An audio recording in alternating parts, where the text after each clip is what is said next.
बाबा साहब जी का जीवन परिचय पार्ट 3, जिसे जर्मन पनडुब्बी के टारपीडो द्वारा डुबो दिया गया। ये प्रथम विश्व युद्ध का काल था। 21 उन्हें 4 साल के भीतर अपने थीसिस के लिए लंदन लौटने की अनुमति मिली। बड़ौदा राज्य के सेना सचिव के रूप में काम करते हुए अपने जीवन में अचानक फिर से आए भेदभाव से डॉक्टर भीमराव अंबेडकर निराश हो गए और अपनी नौकरी छोड़ एक निजी ट्यूटर और लेखाकार के रूप में काम करने लगे। यहाँ तक कि उन्होंने अपना परामर्श व्यवसाय भी आरंभ किया, जो उनकी सामाजिक स्थिति के कारण विफल रहा। अपने एक अंग्रेज जानकार मुंबई के पूर्व राज्यपाल लॉर्ड सिडनेम के कारण उन्हें मुंबई के Sydenham college of commerce and economics में राजनीतिक अर्थव्यवस्था के प्रोफेसर के रूप में नौकरी मिल गई।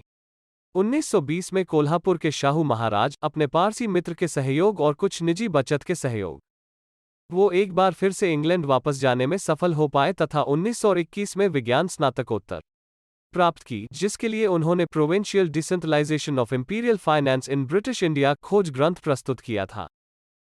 1922 में उन्हें ग्रेज इन ने बैरिस्टर एट लॉज डिग्री प्रदान की और उन्हें ब्रिटिश बार में बैरिस्टर के रूप में प्रवेश मिल गया।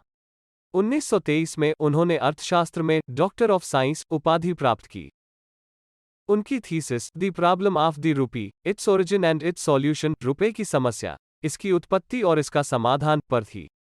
लंदन का अध्ययन पूर्ण कर भारत वापस लौटते हुए भीमराव अंबेडकर 3 महीने जर्मनी में रुके, जहां उन्होंने अपना अर्थशास्त्र का अध्ययन बॉन विश्वविद्यालय में जारी रखा, किंतु समय की कमी से वे विश्वविद्यालय में अधिक नहीं ठहर सके। उनकी तीसरी और चौथी डॉक्टरेट सम्मानित उपाधियां थीं। अंबेडकर ने कहा था, छुआछूत गुलामी से भी बदतर है। अंबेडकर बड़ौदा के रियासत राज्य द्वारा शिक्षित थे, अतः उनकी सेवा करने के लिए बाध्य थे। उन्हें महाराजा गायकवाड़ का सैन्य सचिव नियुक्त किया गया, लेकिन जातिगत भेदभाव के कारण कुछ ही समय में उन्हें यह नौकरी छोड़नी पड़ी।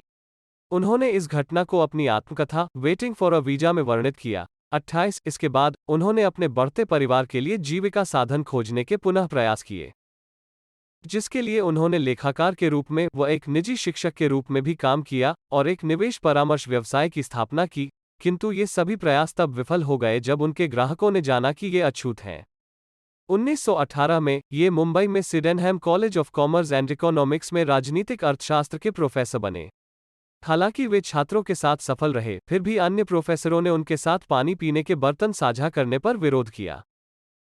भारत सरकार अधिनियम 1919 तैयार कर रही साउथब्रो समिति के समक्ष भारत के एक प्रमुख विद्वान के तौर पर अंबेडकर को साक्ष्य देने के लिए आमंत्रित किया गया।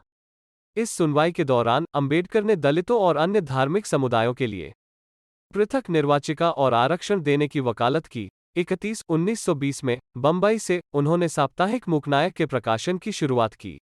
यह प्रकाशन शीघ्र ही पाठकों में लोकप्रिय हो गया। तब अंबेडकर ने इसका प्रयोग रूढ़िवादी हिंदू राजनेताओं व जातीय भेदभाव से लड़ने के प्रति भारतीय राजनीतिक समुदाय की अनिच्छा की आलोचना करने के लिए किया। उनके दलित वर्ग के एक सम्मेलन के दौरान दिए गए भाषण ने कोल्हापुर राज्य के स्थानीय शासक शाहू चतुर्थ को बहुत प्रभावित किया, जिनका अंबेडकर के साथ भोजन करना रूढ़िवादी समाज में हलचल मचा गया। 32 बॉम्बे उच्च न्यायालय में विधि का अभ्यास करते हुए उन्होंने अछूतों की शिक्षा को बढ़ावा देने और उन्हें ऊपर उठाने के प्रयास किए। उनका पहला संगठित प्रयास केंद्रीय संस्थान बहिष्कृत हितकारिणी सभा की स्थापना था, जिसका उद्देश्य शिक्षा और सामाजिक आर्थिक सुधार को बढ़ावा देने के साथ ही अवसादग्रस्त वर्गों के रूप में संदर्भित बहिष्कार के कल्याण करना था। दलित अधिकारों की रक्षा के लिए उन्होंने मूकनायक, बहिष्कृत भारत, समता, प्रबुद्ध भारत और जनता जैसी 5 पत्रिकाएं। वीडियो अच्छी लगी हो तो वीडियो को लाइक और हमारे YouTube चैनल को सब्सक्राइब करें। जय भीम, जय भारत, नमो बुद्ध।